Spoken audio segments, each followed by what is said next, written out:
Evangelio según Juan, capítulo 20, versículo 24. Pero Tomás, uno de los 12, llamado Dídimo, no estaba con ellos cuando Jesús vino. Le dijeron, pues, los otros discípulos, «Al Señor hemos visto». Él les dijo, «Si no viere en sus manos la señal de los clavos, y metiere mi dedo en el lugar de los clavos, y metiere mi mano en su costado, no creeré». 8 días después estaban otra vez sus discípulos dentro, y con ellos Tomás. Llegó Jesús, estando las puertas cerradas, y se puso en medio y les dijo, «Paz a vosotros». Luego dijo a Tomás, «Pon aquí tu dedo y mira mis manos, y acerca tu mano y métela en mi costado, y no seas incrédulo, sino creyente». Entonces Tomás respondió y le dijo, «Señor mío y Dios mío». Jesús le dijo, «Porque me has visto, Tomás, creíste. Bienaventurados los que no vieron y creyeron». Hizo además Jesús muchas otras señales en presencia de sus discípulos, los cuales no están escritas en este libro. Pero estas se han escrito para que creáis que Jesús es el Cristo, el Hijo de Dios, y para que creyendo tengáis vida en su nombre.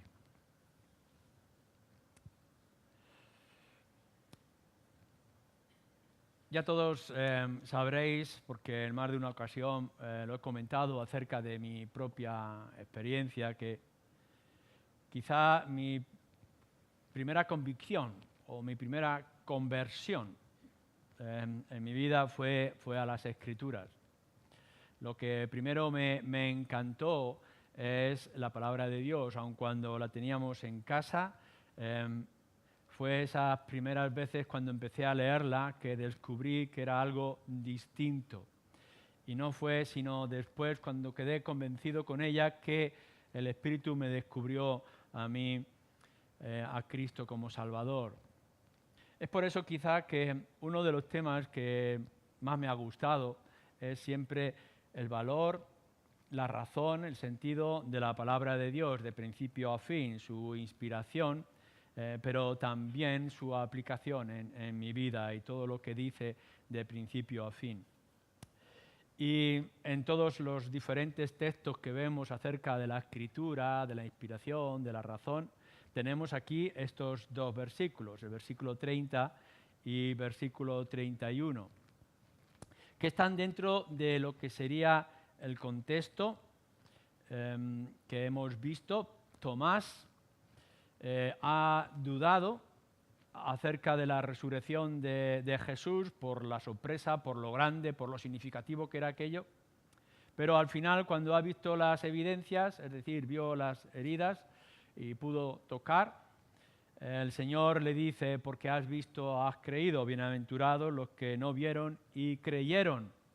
Y este libro se ha escrito para que crean. Este es el contexto. Pero también, como si fuera una especie de paréntesis que hace Juan, después va a continuar con otros episodios y conversaciones hasta la ascensión de Jesús, terminando el capítulo 21, versículos 24 y 25, también con palabras importantes. Dice el 25, y hay también otras muchas cosas que hizo Jesús, las cuales si se escribieran una por una, pienso que ni aún en el mundo cabrían los libros que se habrían de escribir. Amén. Y con esto termina su evangelio. Es en este contexto y es en este lugar donde tendremos que colocar las Escrituras. Y de una manera particular al evangelio de Juan, o evangelio según Juan, pero también con un sentido más amplio para toda la palabra de Dios. Dos asuntos concretos quiero que tratemos a la luz de estos dos versículos. La composición del Evangelio, al menos, y la razón de este libro. Y que podamos ver cuán importante es el valor que le damos y el sentido que tienen las Escrituras para el tiempo en que nos encontramos hoy también. La composición del libro. claro está, enseguida nos viene, cuando leemos los versículos, hizo además Jesús muchas otras señales en presencia de sus discípulos. Por tanto, lo que el Evangelio va a tratar y ha tratado, y lo hemos podido ver a lo largo de todos estos meses, bastantes meses, son los hechos de Jesús como señales. No es únicamente que hubo unos hechos que han sido narrados, sino que ha habido unos hechos que son señales. Señales, sabemos lo que esto significa, indican una dirección a seguir. Así que Juan lo que ha estado haciendo y lo que vosotros tenéis en el libro del Evangelio son hechos concretos o enseñanzas concretas que indican una dirección.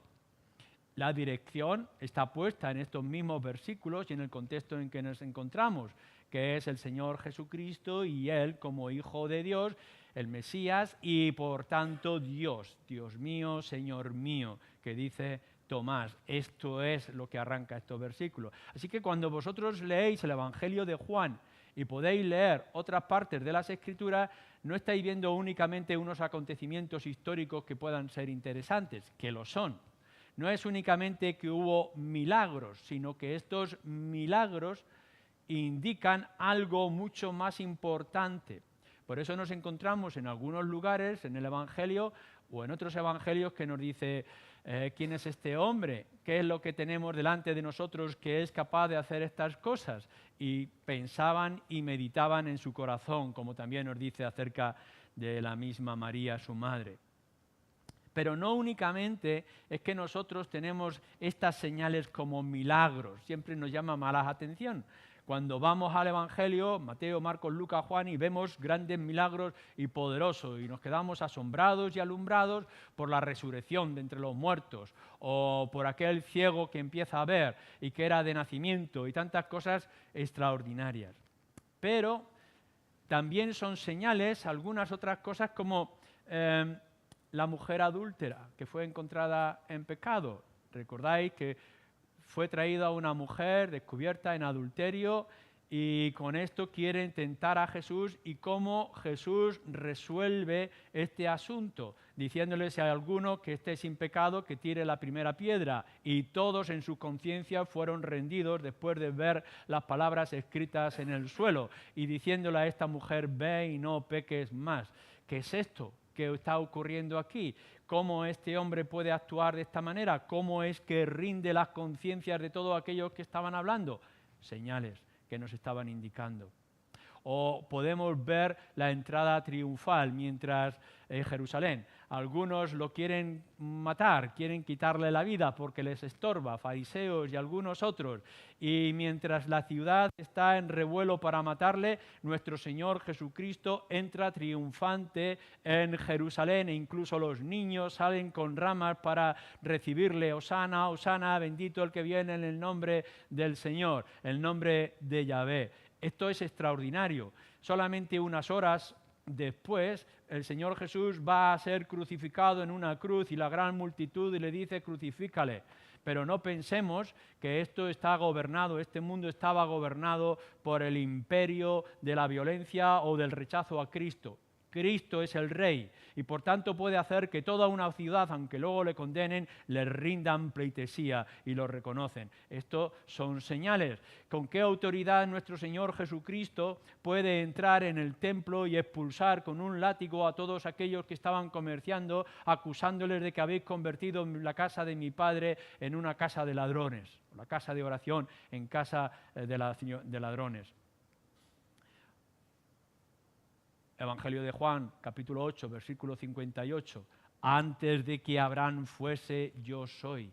¿Cómo puede este hombre decir estas cosas? Tanto tiempo se ha levantado, se ha necesitado para levantar el templo y este hombre lo puede levantar una vez más en 3 días. ¿Qué es lo que esto está significando? Señales, señales, constantemente. Las palabras, instrucciones, las indicaciones de nuestro Señor Jesucristo nos tienen que llevar a una dirección. Es por tanto muy importante que cuando vosotros leáis cualquier texto de las Escrituras, y en particular este Evangelio de Juan, que no quedéis únicamente en el acontecimiento o en las palabras, sino dónde os está guiando, a dónde os lleva. Y lógicamente nos va a llevar a la rendición, como hace Tomás, Señor mío y Dios mío. La otra cosa que nos dice acerca de la composición es que está escrito aquello que los discípulos vieron.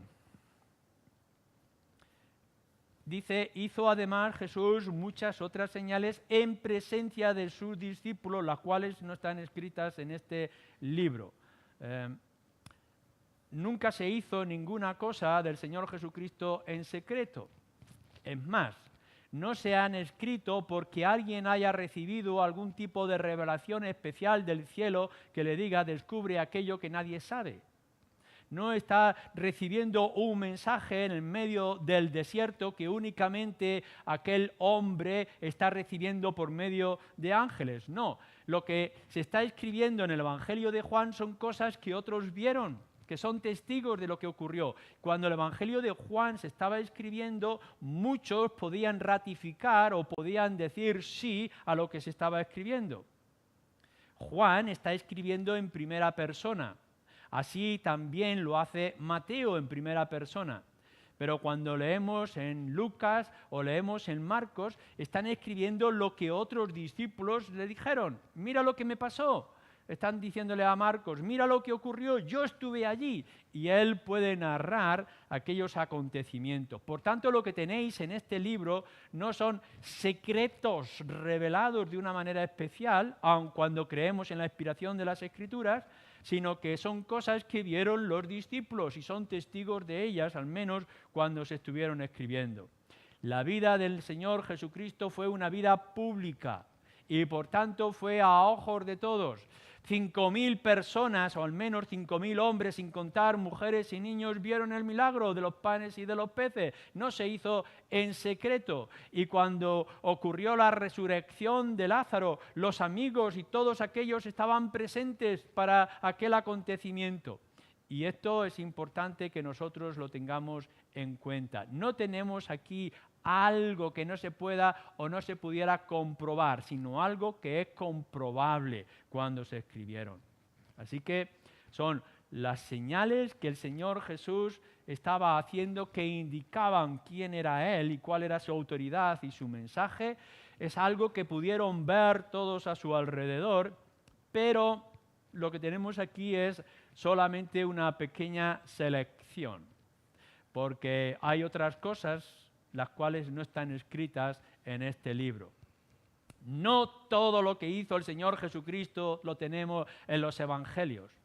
Hay otras muchas cosas que el Señor Jesús hizo y que no están escritas. No se pueden decir todas, como nos dice en el capítulo 21 al final, porque no habría libros suficientes para narrar todos los acontecimientos de nuestro Señor Jesús en aquellos 3 años o cerca de 3 años. Pero estas se han escrito con una razón específica. Así que cuando vosotros leéis Juan, Juan no quiere abarcar un periodo con todos sus detalles, sino que está haciendo una selección de enseñanzas y aplicación de esas enseñanzas y de milagros como indicación de algo más importante que nosotros, los lectores, debemos de descubrir. Pero solamente es una selección.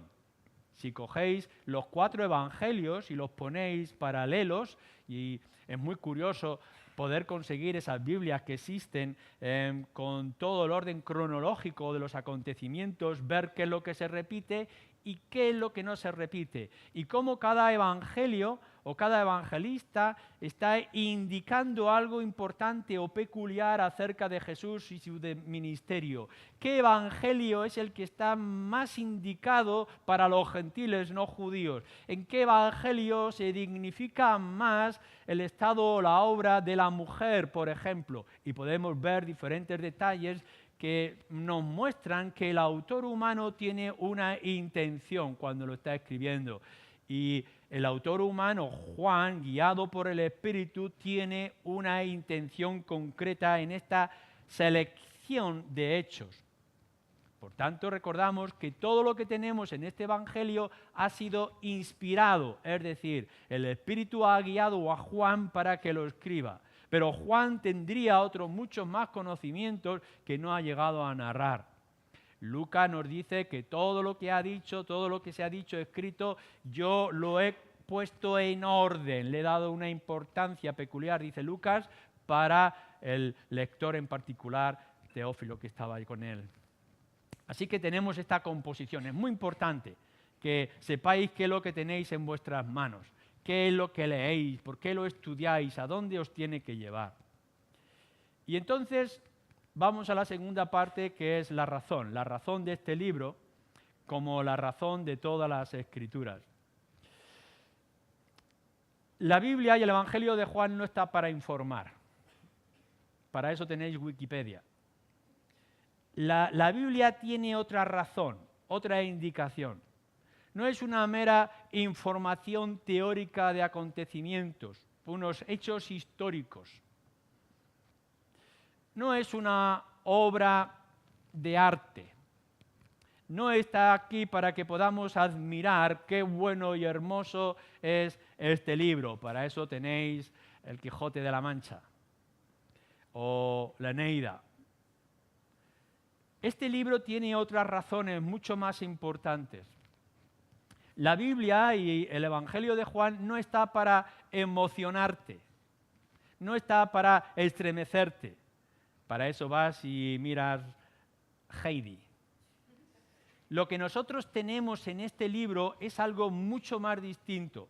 Por supuesto que el Evangelio de Juan y toda la Escritura te va a informar del personaje más importante de la historia. Y que lo ha hecho de una manera sorprendente y artística. Y si no, leer los Salmos una vez más, o los Cantar de Cantares y tantos otros pasajes de las Escrituras. Por supuesto que es una obra de arte. Y por supuesto que emociona. Que podemos ver algunos acontecimientos que nos estremecen. Pero estas no son las razones más importantes por las cuales fue dado este libro y por las cuales tú debes de leer este libro. Juan nos dice de una manera muy concreta y muy directa la razón por la cual tú tienes el Evangelio de Juan y lo podemos aplicar del Génesis a Apocalipsis. Pero versículo 31, pero estas cosas se han escrito ¿para qué? Para que creáis que Jesús es el Cristo, el Hijo de Dios, y para que creyendo tengáis vida en su nombre. Es decir, todas esas obras de Cristo y palabras que son señales que han sido establecidas por Él.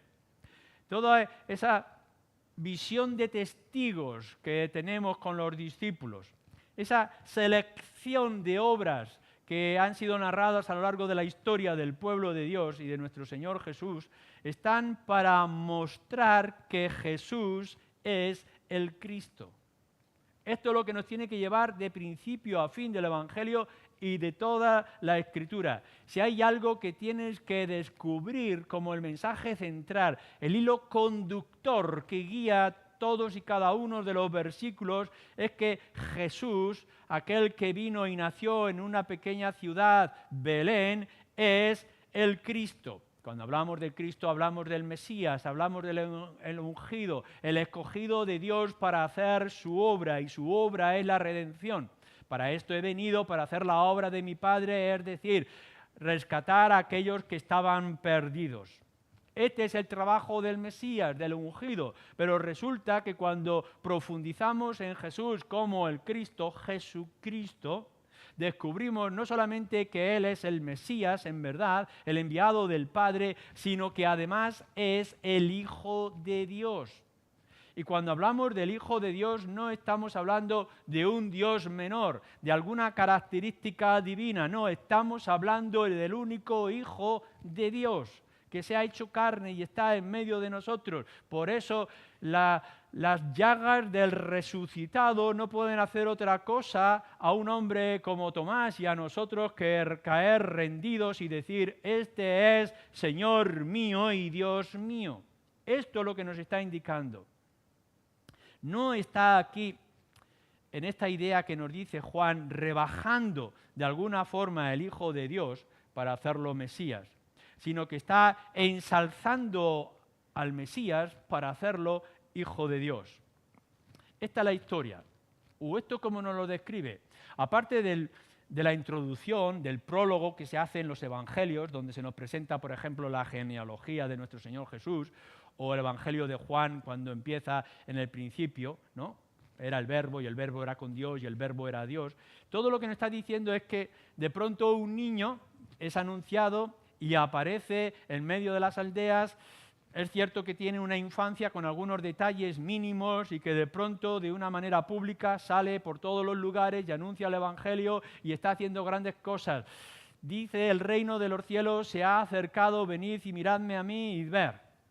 Este es el mensaje y de pronto nuestra atención llega. Animamos a la gente de la calle y le decimos, ve y descúbrele. Y empezamos a descubrir que hay un hombre que sale por allí, que trae un mensaje y que hace unos milagros. ¿Este quién es? ¿A dónde nos lleva? ¿Qué es lo que nos está mostrando? Y nos hace citas del Antiguo Testamento y nos dice, aquí hay algo mucho más grande que Moisés y que soy yo. O que dice, miradme a mí y podréis ver al Dios que no se puede ver. Cosas extraordinarias se está empezando a decir y nos empezamos a preguntar, ¿pero quién es este? ¿A dónde me lleva? ¿Qué implicación tiene esto para mí? Y no es otra cosa sino descubrir que aquel que el Padre ha enviado no es otro, sino Dios mismo hecho hombre. Y que su obra no puede ser igualada a ninguna otra obra. Si no descubrís la centralidad de Cristo, que la Escritura es cristocéntrica, que todo lo que nos está marcando, como le decíamos a los niños esta mañana en Génesis 3, hasta el último momento o instante o palabra que nos dice Apocalipsis, Maranata, sí, ven Señor Jesús, toda la historia de Israel, toda la historia del cristianismo, toda la historia bíblica es Cristo, Cristo, Cristo. Por eso se ha escrito este Evangelio de Juan y todos los demás que se haya podido escribir, para que descubráis que aquel que ha venido y que rescata es el Hijo de Dios y que lo podamos hacer nuestro. Pero nos dice una segunda cosa, no solamente que este libro habla acerca del Cristo, sino para que, descubriendo que el Mesías es el Hijo de Dios, creáis más en Él. Hay dos veces que se repite este verbo, pero estas se han escrito para que creáis que Jesús es el Cristo, el Hijo de Dios, y para que creyendo tengáis vida en su nombre. Creo interpretar que lo que nos está diciendo en la primera ocasión es un creer intelectual. Pero estas cosas se han escrito para que veáis que Jesús es el Cristo, para que podáis llegar a la convicción de que Jesús, este hombre hijo de José el carpintero y de María, es el Hijo de Dios. Para que podáis ver que todas esas señales nadie las podía hacer sino el Señor Jesús, el Hijo de Dios. Es decir, tenemos que llegar a la convicción cuando leemos y descubrimos a Cristo que Él es el que dijo ser y que hizo de una manera completa y definitiva la obra. Por tanto, es una convicción o es un creer intelectual, es una aceptación. Cuando nosotros vamos al segundo creer, y para que creyendo tengáis vida en su nombre, ya cambia y nos lo pone en otra idea y en otro contexto, que es el de la confianza, es el de dejarnos llevar en Él. Esto es claro y es lógico en todos los demás acontecimientos de nuestra vida, en todas las decisiones. Por una parte, cuando queremos alcanzar un proyecto o queremos tener una relación con alguien en un negocio o sentimental, lo primero que hacemos es convencernos. ¿Es este el negocio adecuado? ¿Es esta la persona indicada? Vamos a complementarnos, vamos a entendernos y por tanto estamos buscando todas las evidencias a favor o en contra. Cuando estamos convencidos de que ese asunto o esa persona es la adecuada, entonces nos rendimos y nos damos por completo. Esto es lo que Juan quiere con respecto al Evangelio y esto es lo que quiere las Escrituras. Y esto es lo que tenemos que buscar. Tienes que leer las Escrituras pensando. Es decir, ¿qué es lo que me quiere mostrar? ¿Es esto verdad? ¿Es posible que Dios se haga hombre? ¿Es posible que mi salvación sea únicamente por los méritos de Él? ¿Es posible que mi pecado sea tan serio y tan grave que requiera que Él muera en la cruz? ¿Es posible que mi maldad sea tan grande que yo sea imposible de alcanzar mi propia salvación y que Él tenga que rescatarme? Y cuando leemos las Escrituras y llegamos a la convicción de que sí, de que es posible y de que es necesario que Dios provea el remedio que nosotros no podamos tener, entonces es necesario y fundamental que tú digas: a ti sea la gloria, y te rindas por completo. No podemos negar que Tomás, a lo largo de esos 3 años que estuvo con el Señor Jesús, fue un discípulo. Seguramente el primer encuentro que tiene con Cristo, ya su corazón se conquistó, se rindió. Pero lo que sí podemos ver es que todavía había una lucha. El Señor Jesús dice: no entendían las cosas porque aún no habían recibido el Espíritu, nos dice el Evangelio, ¿no? Que aún no habían recibido el Espíritu, aún Cristo no había sido glorificado. Bueno, ya han recibido el Espíritu, ya han sido glorificados, y por tanto, cuando Tomás empieza a analizar lo que tiene delante de él, que es al Señor Jesucristo, se está diciendo a sí mismo: ya no puedo hacer otra cosa sino rendir mi vida a este hombre. Esto es necesario que ocurra en medio de nosotros.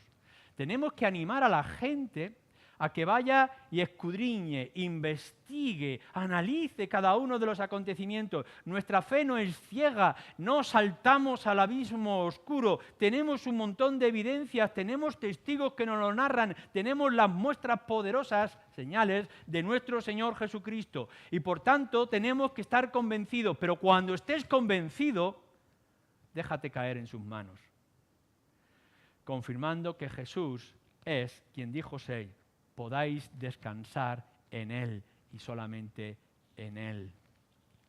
Pero tenemos una tercera razón.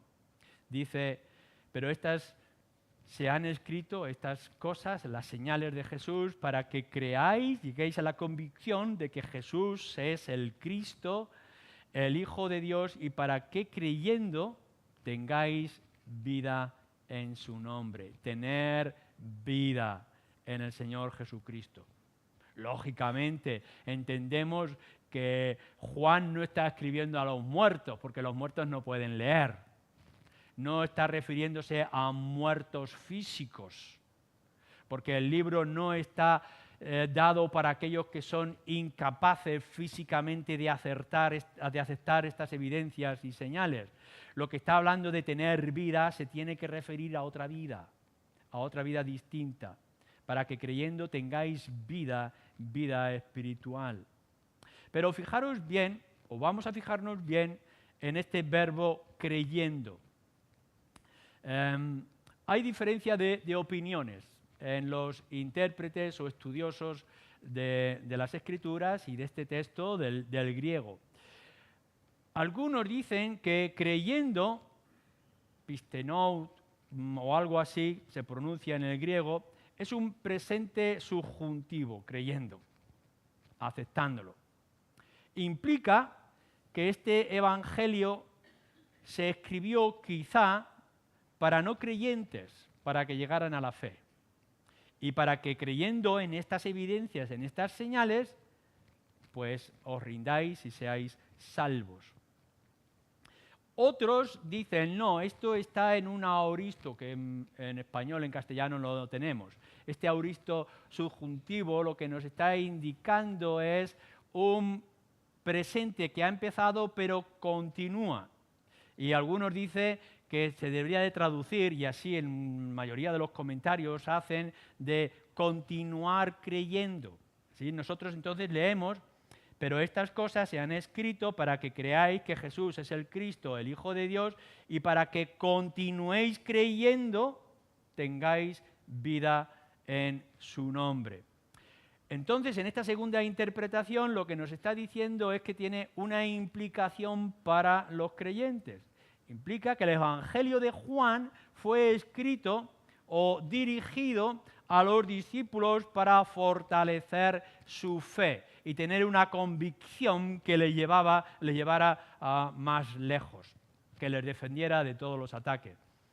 Dicen los estudiosos que Juan escribió este libro cuando estaba recibiendo ataques la doctrina acerca de nuestro Señor Jesucristo y la evidencia de la resurrección o de ser hecho carne, hombre entre nosotros. Por eso Juan en su carta dice, si alguno dice que Cristo no vino en carne, sea anatema, y está atacando unas sectas o un movimiento. Y este evangelio viene específicamente en esa dirección. No importa si nosotros decimos que creyendo o continuar creyendo implica acerca de los no creyentes o acerca de los creyentes, pero es muy importante. Es muy importante que lleguemos a descubrir que el libro, el Evangelio, está para que creas. Para que creas. Y para que creas significa para que te convenzas y para que descanses. Que descanses por fin.